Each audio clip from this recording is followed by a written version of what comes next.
ഇന്ന് തന്നെ ഡൗൺലോഡ് ചെയ്യൂ. കാണൂ നിങ്ങളുടെ ഫേവറേറ്റ് ഷോസ്. സുജാതെ, പോകുന്നതിന് മുമ്പ് ഞാനൊരു കാര്യം പറയാം. തന്നെ കാണുമ്പോ ജീവൻ എങ്ങനെയാണ് പ്രതികരിക്കാന്ന് എനിക്കറിയില്ല. ചിലപ്പോ അവൻ കരയാനും കാല് പിടിക്കാനും ഒക്കെ നോക്കും. അതൊക്കെ കാണുമ്പോ എനിക്ക് മാറ്റം വരുമെന്നാണോ പേടി? സാർ. എന്താടോ? സാറേ, ഭക്ഷണം കൊണ്ട് ചെന്നിട്ടും അവൻ എഴുന്നേക്കുന്നില്ല. ബലമായിട്ട് പിടിച്ച് എഴുന്നേൽപ്പിച്ച് നോക്കിയില്ലേ? ഇല്ല സാർ, തളർന്നു തന്നെ കിടക്കുക. അമ്മയെന്ന് വിളിച്ച് കരയുന്നുമുണ്ട്. താൻ വാ. സാർ.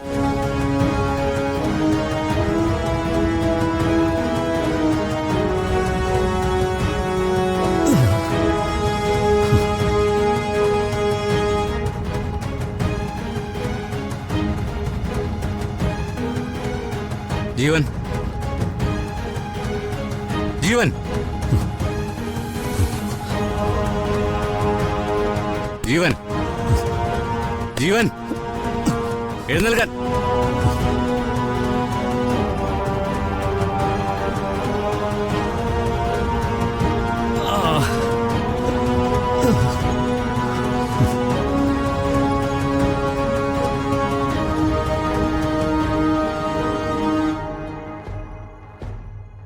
ഇവനായോണ്ടൊന്നും വിശ്വസിക്കാൻ പറ്റില്ല.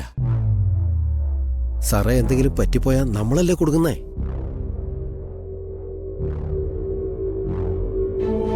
ആ, താനൊരു കാര്യം ചെയ്യും. അവന്റെ അച്ഛനും അമ്മയും വിളിച്ചിങ്ങോട്ട് വരാൻ പറ. ശരി സാർ. ഡീറ്റെയിൽ ആയിട്ടൊന്നും പറയണ്ട, അന്വേഷണത്തിന്റെ ഭാഗമെന്ന് പറഞ്ഞാൽ മതി. ശരി സാർ. സാറേ, ഇനി ഇവനെ വല്ല ആശുപത്രിയിലും കെട്ടിയെടുക്കേണ്ടി വരുമോ? നോക്കാം, ആദ്യം അവർ വരട്ടെ. ശരി സാറേ. അമ്മേ, എനിക്ക് വയ്യ.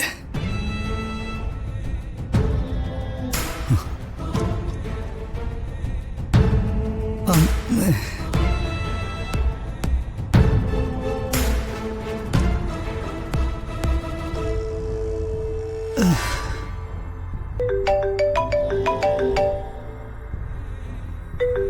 ഹലോ, ജീവന്റെ അച്ഛനല്ലേ? അതെ. ഞാൻ സ്റ്റേഷനിൽ നിന്ന് വിളിക്കുവോ? പോലീസ് സ്റ്റേഷനിൽ നിന്നോ? അതെ. എന്താ സാർ? നിങ്ങൾ നിങ്ങളുടെ ഭാര്യ സ്റ്റേഷനിൽ നിന്ന് പറഞ്ഞല്ലോ. എന്താ കാര്യം സാർ? നിങ്ങളുടെ മകനെയാണല്ലോ അന്ന് അമ്പലത്തിൽ നിന്ന് അറസ്റ്റ് ചെയ്തത്. അതുമായി ബന്ധപ്പെട്ട് SI സാറിന് എന്തോ ചോദിക്കാൻ വേണ്ടിയാ. ശരി സാർ, നാളെ രാവിലെ ഞങ്ങള്... രാവിലെ അല്ല, ഇപ്പൊ തന്നെ വരണം. വൈകണ്ട, വേഗം വരണം.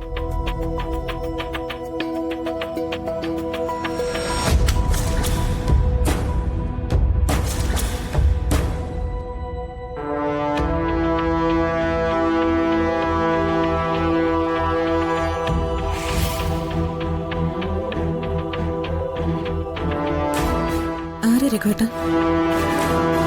പോലീസ് സ്റ്റേഷനിൽ നിന്നാ. നമ്മൾ രണ്ടുപേരും ഇപ്പൊ അങ്ങോട്ട് ചെല്ലണമെന്ന് പറഞ്ഞു. എന്തിനാ? അവന്റെ മുൻപിലേക്ക് ഇനി പോവാൻ വയ്യ.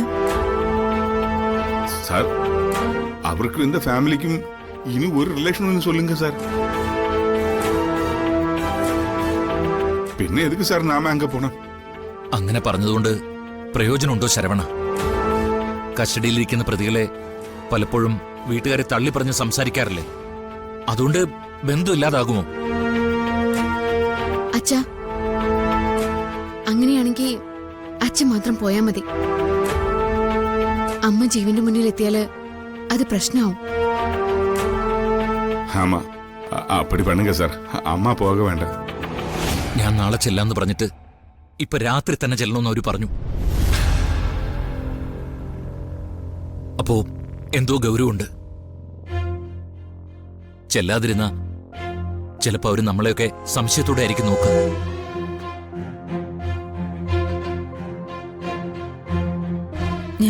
ഞാൻ വരാം രഘുവേട്ട.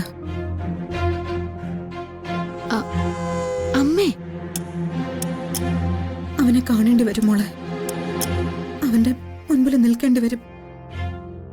പക്ഷെ തൽക്കാലം വേറെ മാർഗമൊന്നുമില്ലല്ലോ. പോലീസുകാർ എന്തേലും ചോദിച്ചാ അതിന് മറുപടി പറഞ്ഞാ മതി. ജീവനെ കാണാൻ നിൽക്കരുത്. ഇനിയൊക്കെ അവിടെ ചെന്നിട്ട് ആലോചിക്കാം. സുജാതെ, പോകുന്നതിന് മുമ്പ് ഞാനൊരു കാര്യം പറയാം. തന്നെ കാണുമ്പോ ജീവൻ എങ്ങനെയാണ് പ്രതികരിക്കാന്ന് എനിക്കറിയില്ല. ചിലപ്പോ അവൻ കരയാനും കാല് പിടിക്കാനും ഒക്കെ നോക്കും. അതൊക്കെ കാണുമ്പോ എനിക്ക് മാറ്റം വരുമെന്നാണോ പേടി? അങ്ങനെയൊന്നും ഉണ്ടാവില്ല രഘുവേട്ട. അവൻ എന്റെ മനസ്സിൽ ചത്തുപോയിന്ന് പറഞ്ഞത് സത്യമാണ്. കർമ്മങ്ങളൊന്നും ചെയ്തിട്ടില്ലെങ്കിലും അവൻ തീർന്നു. നമുക്ക് പോവാം.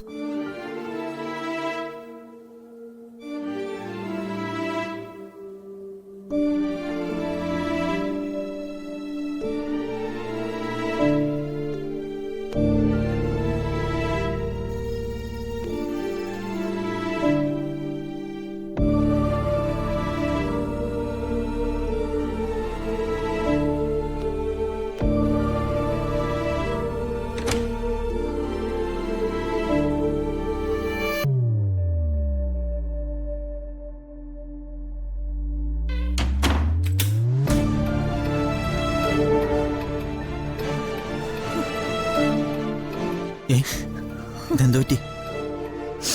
എന്തിനാ വീണ്ടും കരയുന്നേ? അമ്മ വല്ലതും വീണ്ടും പറഞ്ഞു? ഇല്ല മനു. മനു, ഞാൻ വീട്ടിലേക്ക് തിരിച്ചു പോട്ടെ. തിരിച്ചു പോകാനോ? താൻ എന്തൊക്കെയാ പറയുന്നേ? അതല്ലേ നല്ലത്. ഒരു സബ് കളക്ടറുടെ പൊസിഷൻ എന്താ? ഇവിടെ എന്റെ മുന്നിൽ ഇതൊന്നും പ്രശ്നമല്ലാന്ന് മനുവിന് പറയാൻ എളുപ്പമായിരിക്കും. നാളെ പത്രക്കാരെങ്കിലും മനുവിന്റെ മുന്നിൽ വന്ന് ചോദ്യം ചോദിച്ച മനു എന്ത് ചെയ്യും? മനുവിന്റെ സീനിയർ ഓഫീസർമാരിൽ നിന്നും അത്തരം ചോദ്യം വന്ന മനു കുഴഞ്ഞു പോവില്ലേ? അങ്ങനെയൊക്കെ ചിന്തിച്ചാ വലിയ കുഴപ്പമാടും. ഓൺലൈൻ മീഡിയാസ് കുറെ പേരിനെ വിളിച്ചിരുന്നു. അവർക്ക് എന്റെ പ്രതികരണം അറിയണം. ഭാര്യ സഹോദരനെ രക്ഷിക്കാൻ ഞാൻ ഇടപെടുന്നുണ്ടോന്നറിയണം. അതിനുവേണ്ടി നിയമങ്ങളിൽ വെള്ളം ചേർക്കുന്നുണ്ടോന്നറിയണം. ഞാൻ അതിനുള്ള മറുപടിയൊന്നും പറഞ്ഞില്ല. മറുപടി പറയാൻ എനിക്കറിയാൻ പാടില്ലാത്തതുകൊണ്ടല്ല, അവർ മറുപടി അർഹിക്കാത്തതുകൊണ്ടാ. മനു, മനു ആളുകളുടെ ഇടയിലല്ലേ പ്രവർത്തിക്കുന്നത്?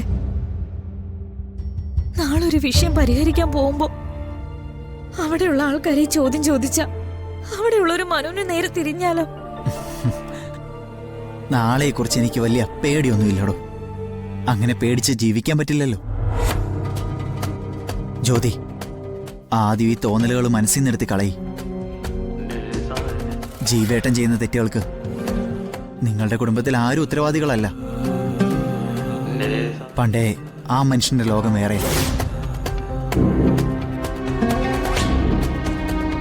നിങ്ങളിൽ നിന്നൊക്കെ മാറിയൊരു ലോകം. അവിടെ അയാൾ അവിടുത്തെ രാജാവും മന്ത്രിയും സേനാനായകനും ഒക്കെയാ.